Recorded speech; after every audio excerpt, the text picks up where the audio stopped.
भारतानं 2029च्या जागतिक पोलीस आणि अग्निशमन क्रीडा स्पर्धांचं आयोजन करण्याचा मान मिळवला आहे. बर्मिंगहॅम इथल्या WPFG फेडरेशनसमोर व्यापक सादरीकरणानंतर भारतानं ही बोली जिंकली.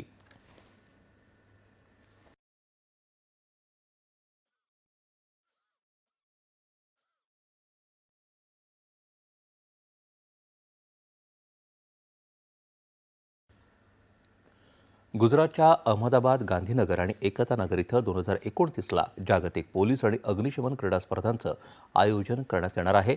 हा गुजरातसाठी अभिमानाचा क्षण असल्याचं गुजरातचे मुख्यमंत्री भूपेंद्र पटेल यांनी म्हटलं आहे.